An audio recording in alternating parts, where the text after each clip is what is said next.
I want to share a few things that I have learned about time management. And this is an area, I will admit, where I struggle quite a bit.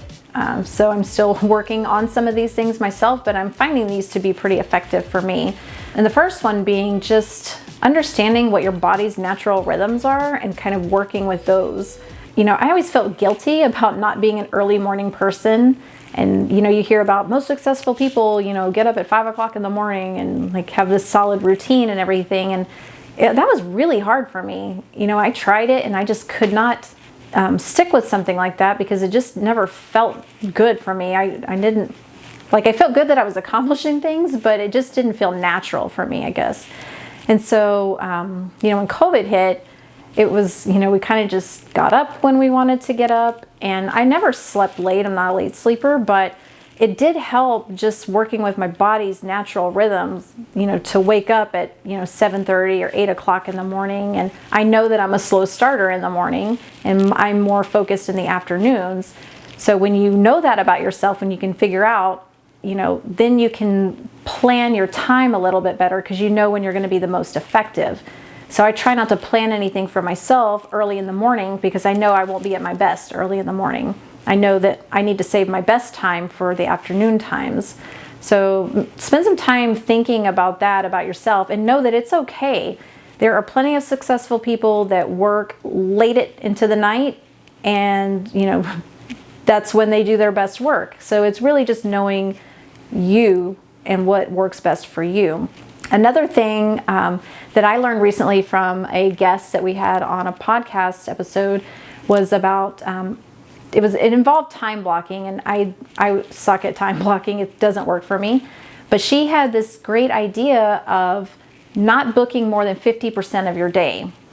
And that was a problem that I was having because I was overbooking myself all the time, and then I was just stressed out, or I might miss something, and I didn't want to be a flaky, unreliable person and a stressed out person. And so when I cut back so what I've done now, something that's helpful for me that might be helpful for you if you struggle with this too, is if you use any kind of scheduling software, like I use Calendly.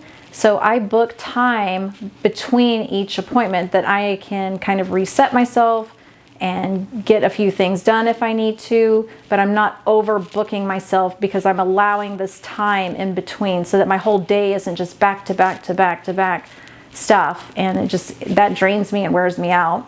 So having those buffer times in there and then saving my most productive times for the afternoon has been really, really helpful.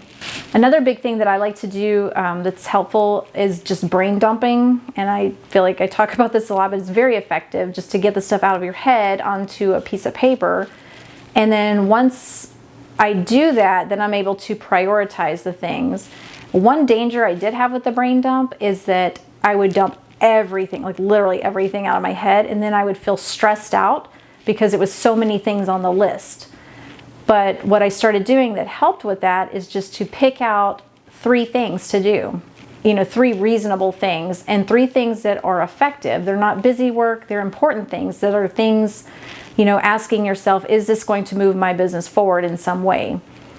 And if it's a yes, then that's a priority. And then I can kind of group those activities together. But at least I know at the end of the day, even though I had 20 things on that brain dump, if I got 3 things done and did them well and successfully, then that was a good day. That was a win. To the time blocking thing too, I do set aside chunks of time, but I don't set them aside. It wouldn't be the same time every single day. So I think that's another great thing to just remember. If you can just say, I'm going to sit down, so you have your 3 tasks, I'm going to sit down and I'm going to work on this first thing that I need to do for a solid hour and get everything you can done for that one task so that you're not shifting focus, because that's a big problem that I think a lot of us have as entrepreneurs. Our focus is just, we're everywhere. And we're more distracted than ever right now too. I mean, I know my kids bust in on me on a regular basis when I'm trying to do things, and it breaks my focus, and it's really difficult to get that back sometimes. So if you set a hard boundary, this is my hour, this is the stuff I need to work on right now in this time, I cannot be disturbed, you get a lot more done and you feel a lot more productive, and then it frees your mind up for later. And the last thing with, with the time management things is just removing distractions if you can. And being an easily distracted person, my phone is a big distraction for me. And so what I have found to work really well is to turn it upside down, because it's something about the flash. Even if I turn off most of my notifications, those all go off. So I don't have it dinging, I don't have it vibrating. I just put it face down for that area, that focus time. And I just know that whatever it is, it's just gonna have to wait until I finish. And sometimes, I miss things, but for the most part, it really has helped me focus better by eliminating some of those extra distractions. If you have any other distractions in your workspace, getting rid of those things, if you're blasting loud music, that you might think you like that, but it could also be a distraction for you.